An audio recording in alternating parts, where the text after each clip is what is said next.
Nosferatu. It's quite a picture, and one that turned 100 years old this year. Hard to imagine one of the cinematic images of the vampire, one imitated, has been influenced, and has been ruthlessly parodied. Nosferatu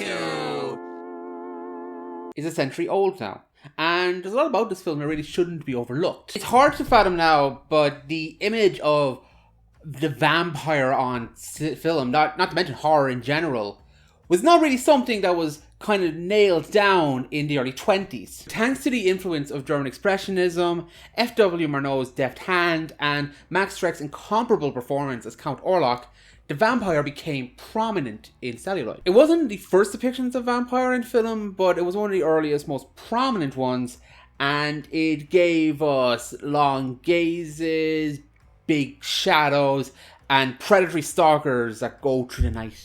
But it also combated the vampire's greatest adversary. Not stakes, not sunlight, not the daring and incisive vampire hunter, Professor Bulwer, copyright infringement. Most people know this by now, but Nosferatu is basically just an adaptation of Dracula with the serial numbers filed off, where most of the characters' names have been changed because they did not get permission from Stoker's estate to make this movie. What most people may not know is that it was successfully sued over this, and nearly all of the copies of it were wiped. What I want to use this story to consider is the role of copyright in film, especially a century later, and how that has evolved. I'm specifically talking about film here because copyright is very broad, it covers a lot of topics, and it's what I'm more interested in and what I know more about, because I am not a legal expert on this. I need to stress before I go into any of this stuff. So here's our main thesis statement. Is copyright good for the art of film? To consider this, let's look at 3 case studies that deal with copyright either directly or indirectly. One of these is Nosferatu, and the other 2 are from this year.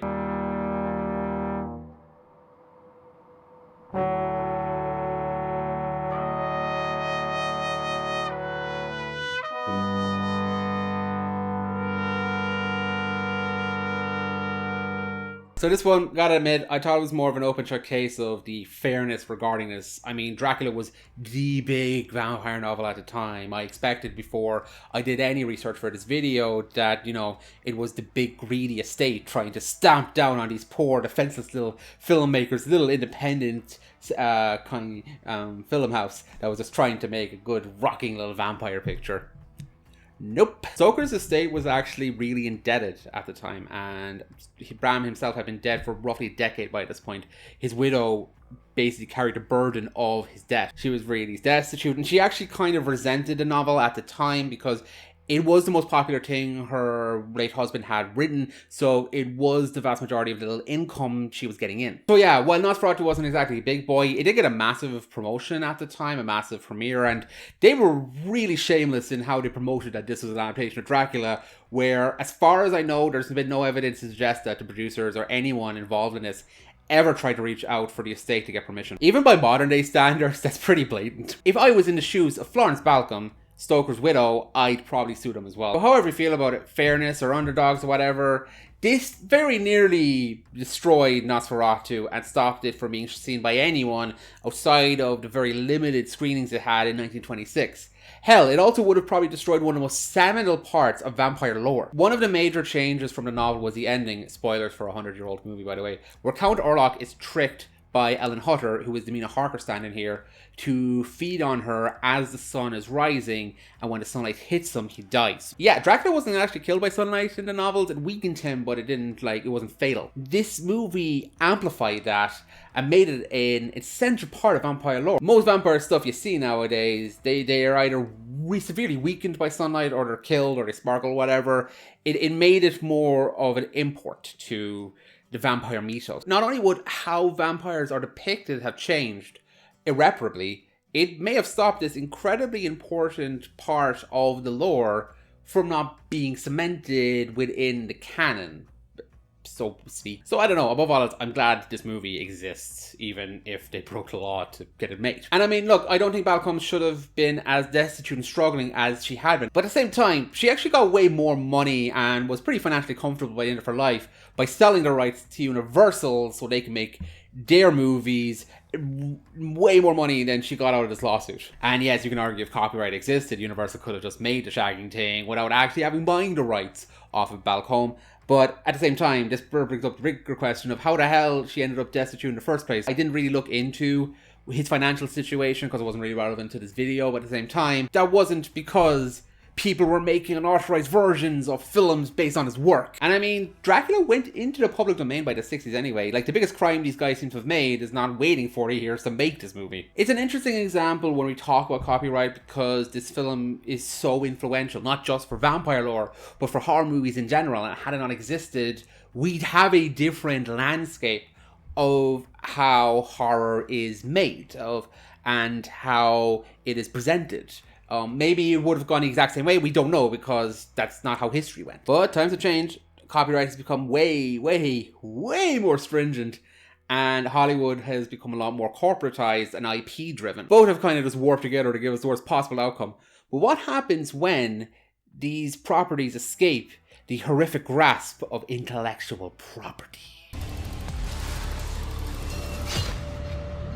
In January of this year, on top of many other works, Winnie the Pooh became public domain. The A.A. Milne version, it's important to notice that the Disney version is not in the public domain, which is something they do a lot with the properties they adapt. Remember, red shirt on the bear, artist beware. If nude he be, your Pooh is free. It was reported in May that Rhys Frack Waterfield jumped on this opportunity to make a low-budget horror film based on Winnie the Pooh after it went into public domain. A trailer was released shortly after this. I literally kept off watching the trailer until literally the second after I wrote the last paragraph. And I gotta say, it looks fun as fuck. Yes, it's stupid, grim, dark bullshit. But that concept of recapturing your childhood abandon and going back to its roots and that molding into this perverse dark horror, it's at least an idea. I'd give it way more credence than a Christopher Robin movie Disney actually made. And people are actually arguing that the IP rights were better off just being held by Disney because of the release of this film, when it's like, they've made what, 2 fucking movies of this in the last 10 years? Like, if they're not going to use this shit, why can't somebody else do it? Why? Why can't iconic characters from our culture get this kind of mad, slapdash, weird ass shit being thrown out there because it besmirches your childhood memories that are precious to you? Pfft, grow up. Or, don't watch it. I mean, I'm not trying to be totally insensitive here.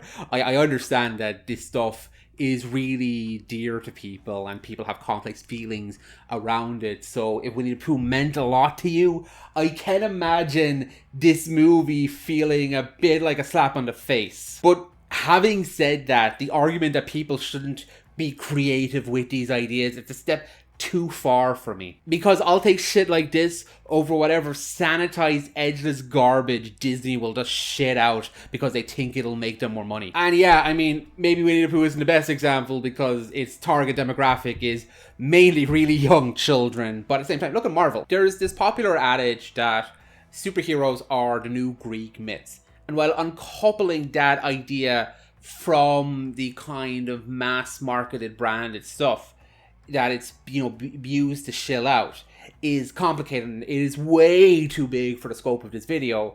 At the end of the day, you're not going to be sued by making an adaptation of Hercules. And people who were telling these myths at the time were not going to get the blue-haired lawyer from The Simpsons knocking on their door. Or cave, depending on how far you want to go back. I don't know how myths were created. What am I, a fucking anthropologist? The X-Men are part of our culture. Superman is part of our culture. Star Wars is part of our culture.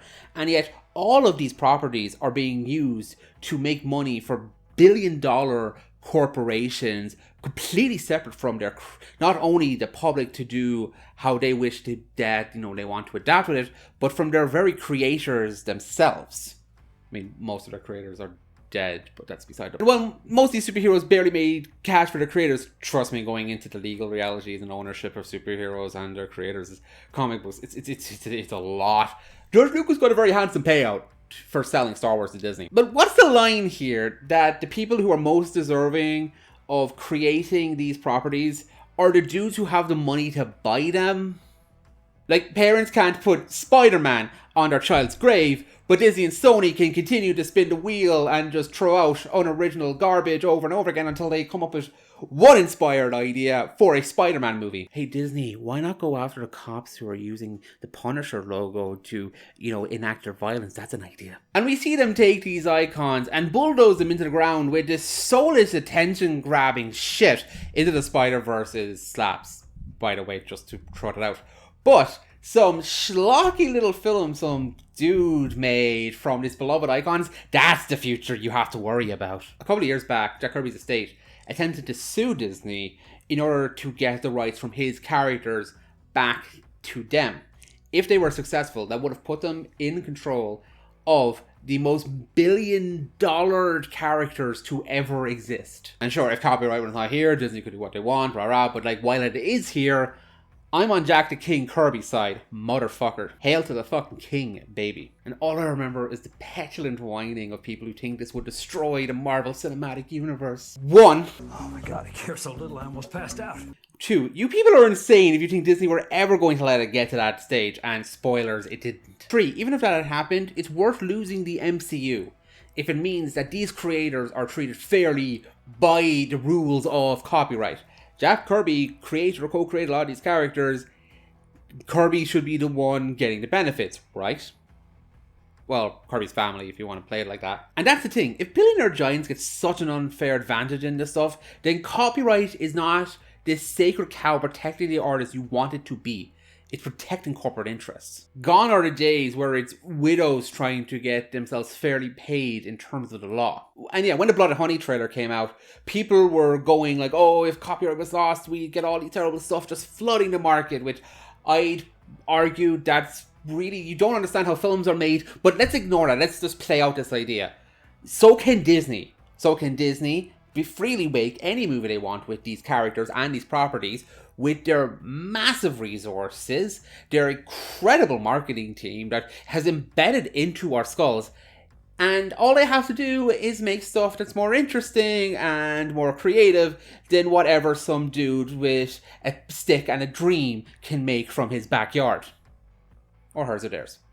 Not here to play prejudicial ideas that only men can make films. They cannot. We are equal opportunities copyright assailants here, my friend. They have all the money in the world to create what they want. Telling me that will put them at a disadvantage if anyone with a smaller budget can school them is not a defense of copyright. It is a massive criticism of Disney's and their creators' capabilities. But hey, the mouse is not the only offender when it comes to screwing with IP laws and treating their copyright like absolute garbage. And they're not even the worst one at the moment, oh no. And say what you will about Disney or Marvel, they're releasing shit that people want to see. Their competitors, not so much. Always wanted to be a Joker. In April 2022, the merger between Warner Bros. And Discovery, now called Warner Bros. Discovery, was completed. This put the library of one of the oldest film studios in the world in the hands of the new CEO, David Zaslav, who was the former CEO of Discovery Inc. Problems arose almost immediately and the fallout was really apparent. By August, they had shelved 2 movies, Batgirl and Scoob Holiday Haunt, that were in their final stage of their post-production, ready to ship out. This is unprecedented in the industry. It also set an extremely dangerous precedent for them to just do whatever the fuck they wanted with the library and destroy it how they pleased. And it started with HBO Max. People started cataloging the reach of titles that were being pulled from the streaming platform. One of the most egregious examples is the Infinity Train. This tangentially goes into a bigger issue that deals not so much with copyright law, but the erasure of owning physical media as a way of purchasing films or TV. With more of a reliance on digital, studios are able to pull properties whenever they want, at any point, even if you have bought them directly, not just on a streaming service. If you have purchased a digital download, they can remove that from your iTunes or whatever system you use to watch it. And yes, this has actually happened. So while the first 2 seasons, they're called books for Infinity Train, have home releases, the other 2 can only be watched illegally now.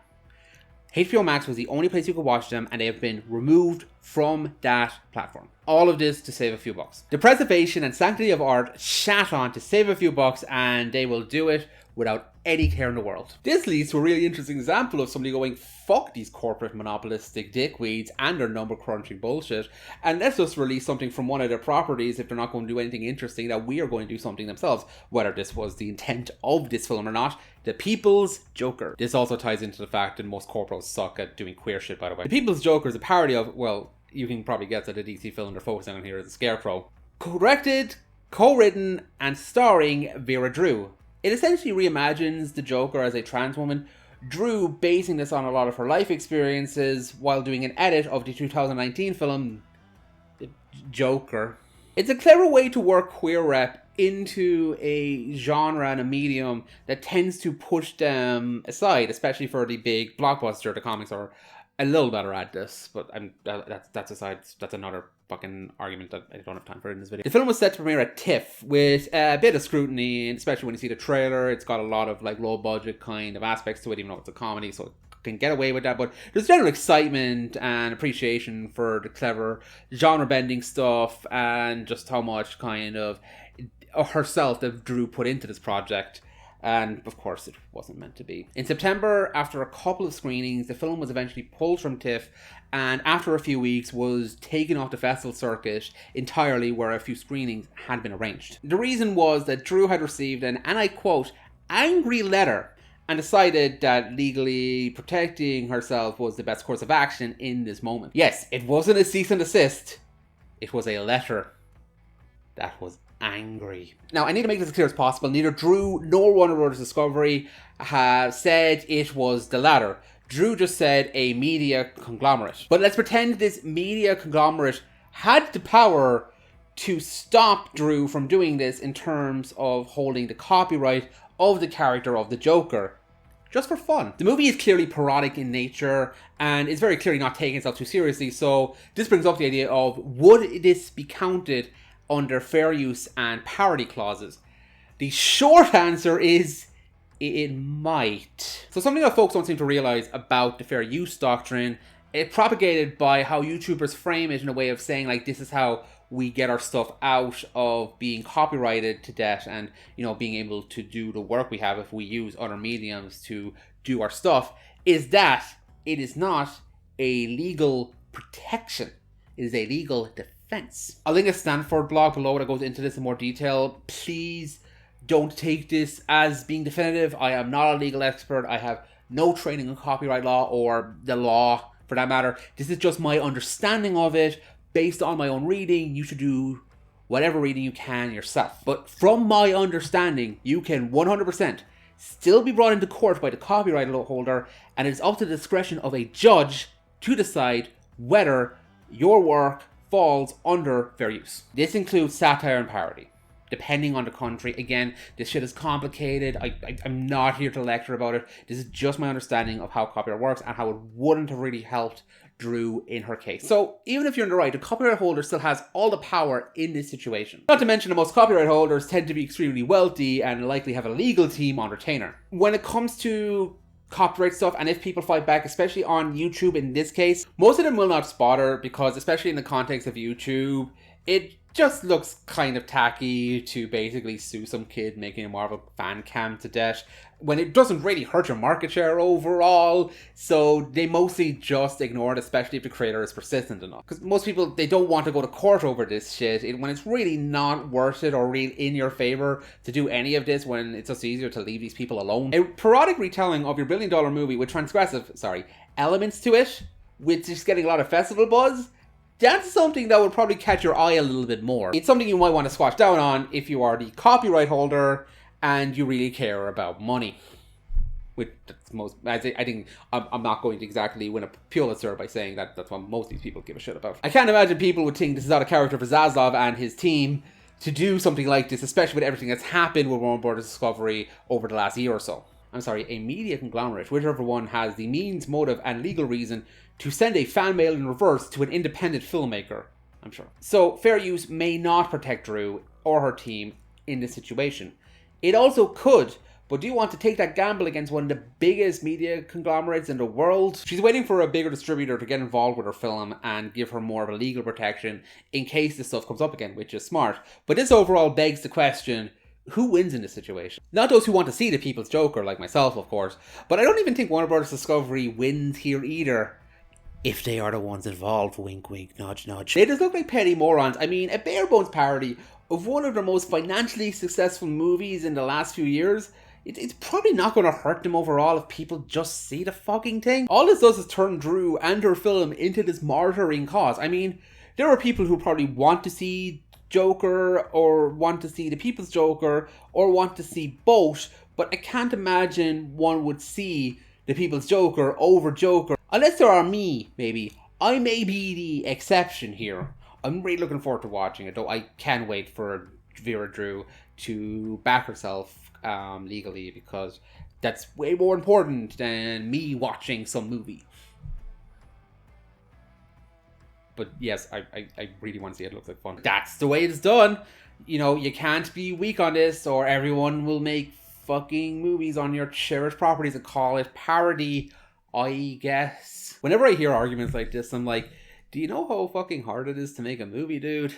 I wouldn't fucking do it. I'm obsessed with this stuff. Well, I mean, they can ignore it. One of the best examples here is Escape from Tomorrow, which was a movie that was shot in Disney parks, and this guy was acting really crazy about it. That's a fucking video in of itself. But the point is, Disney ignored it, and the film just kind of came and went. But it wasn't really utilizing Disney-owned IP. It was some moron who was shooting on their parks illegally, so it's different circumstances. It overall makes me wonder a really simple question. Does it have to be this way? Piracy funds terrorism and will destroy our development and your future enjoyment. Don't touch the hot stuff. Cool is copyright. Copyright is a matter of fact. Art, at least in my mind, is like communication. It's a conversation between the artist and whoever is experiencing the art in whatever form it comes in. Part of that communication, like language itself, is new concepts and ideas coming in, forming around it and evolving into something new. Well, I mean, there are no new ideas, but there are new conceptions, and these can take form and bring this art into a new culture, a new context. It makes it more contemporary. This is the case, whether you think they deserve a status or not, of ideas like Star Wars or Marvel or DC. Marvel or DC superheroes, I should be more precise. They do actually make other comics, even though the majority of them are superheroes. And that's the thing, isn't it? You cannot produce concepts in a conception factory and put it out there for the valuation of making a profit. Art does not have an intrinsic value outside of what we put in it. And you cannot conduct labor value out of that. At least not in the same way you can do it for like a chair or an oven or something that has something of a more tangible, productive use. I'm not trying to devalue the incredibly hard and incredibly passionate work that artists put into their creation and the production of these films and these books and these TVs and what have you. But a labor value cannot be determined if there's no tangible value in what you create. We determine the value of art, and not everyone is going to view it in the same way. When you go into the store and you buy a brush and the handle break, it's irreparable. For this example, it ceases to be a brush. It loses its surplus value. But people buy the room in droves. Art is antithetical to capitalism. But saying the creators should have their ideas protected from copies gives it that artificial value. Suddenly what you made should be protected. You don't want to be stolen from, do you? And that, in my view, is what copyright does. It tries to create a commercial value in a commercially inverse form of expression. And I need to stress here, I'm not trying to deny the value that copyright gives to artists, especially within the capitalist system. This goes into a broader idea of how our value is determined. It's super prevalent to art because it is something that gains its value from emotional resonance rather than practical function. And in general, it brings us questions of how everyone, all workers, are valued within the system itself. Artists in particular are fucked over regardless of copyright law. But we're not at a Marxist utopia right now. If copyright went tomorrow, then a lot of artists would be really fucked. But I've never seen anyone defend artist death plus 90 years. Not a soul. And I think it's easy to get lost in the woods of the more pragmatic debates about copyright when I want to make a broader point. Copyright is incompatible with art. And this is only going to get worse because the value of art is no longer in creating it, it's holding on to the rights of intellectual property. And the Nosferatu example really brings up that problem very well, because denying people the right to make that movie would have hurt the kind of world of horror and vampires overall. And both sides had a happy ending. Balcombe died very wealthy and the movie ended up finding a second life after the lawsuit. But this was in spite of copyright law. In fact, one of the things that people say helped Nosferatu survive was that Dracula wasn't actually copyrighted in the US. So if the movie ended up there, there's nothing anyone could do to try to get it destroyed. It would just play. Flash forward a century later and things don't seem to be looking as well. I'm not saying that all copyright lawsuits are frivolous or IP theft and stuff like that. There's a rather famous example of recently of Asghar Farhadi, who directed a movie called Hero, where he was accused, and it looks like successfully accused of ripping it off from a student. That's an ongoing case. I don't feel comfortable doing that, but that's more of an exception rather than a rule of these massive corporations using it to bully grieving parents out of giving a gravestone for their child or taking away beloved shows that people really like just completely from the ether entirely. And yes, you could say that like artists shouldn't have the work just completely ripped off. I'm not entirely advocating for plagiarism here. I mean, plagiarizing stuff that directly is a really lazy form of artistic expression, which is why I have way less sympathy for somebody like Farhadi than say somebody made Batman versus Spider-Man and wanted more people to see it. But if you're inspired by like Superman or Luke Skywalker to tell a story all your own, I don't see what the problem is incorporating these ideas and characters and the concepts of the world into creating a story of your own without worrying about the big C word. I mean, you can do it for Sherlock Holmes. Then obviously, like, I'd encourage people to create characters and situations and worlds all their own. Like, creativity is a vast field, but at the same time, if they're going to use these characters that are very famous and recognizable, they shouldn't have to worry about this shit. That's my point. Because that's how our stories survive. We pass them down. We make them our own. When you create something and you push it out to the world, it no longer explicitly belongs to you. It's part of that conversation. That's how myths are created, not by pushing them behind a paywall for the richest pricks in the universe to use and abuse. This isn't benefiting the creators, alive or dead, though I'm sure the alive ones might disagree with me on this. And like, to be crass, because you know there are smaller artists who would worry about this stuff, if somebody's going to be inspired to make an original story out of something that in this kind of conversation, to use that word again, I don't think your OC Heredity's the freakishly engorged man rabbit is what they're going to go for in comparison to like Sonic the Hedgehog. Corporations are the biggest benefactors of how copyright is used these days. They shit them out if they think to make some money, and then they leave them to rot if they don't, but they sit on them regardless because it's better for them to keep the non-revenue that property is not making than to let their competitors make an idea out of it and make money. This is not how films should be made. This is not how art should be remembered. My favorite documentary is Orson Welles' F for Fake. It actually deals with the value of art forgery, so it actually incorporates a lot of these ideas that I'm talking about, so it's a really interesting watch. If you haven't seen it, like if you're watching me, you probably have checked out F for Fake. In one of the most iconic moments in the film, Orson Welles does a monologue in front of the church's cathedral. Rather famously, there is no signature. Nobody knows who made it. And talks about how we will be remembered, and more importantly, how we won't be. Our works in stone, in paint, in print, are spared, some of them for a few decades or a millennium or two. But everything must finally fall in war, or wear away into the ultimate and universal ash. The triumphs and the frauds, the treasures and the fakes, a fact of life. We're going to die. Be of good heart. Cry the dead artists out of the living past. Our songs will all be silenced. But what of it? Go on singing. Maybe a man's name doesn't matter all that much.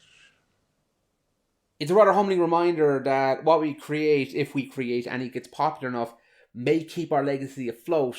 I mean, I don't think Shakespeare was thinking when he was writing out these dick jokes hundreds of years ago that his name would still be remembered to this day. But that will eventually be lost.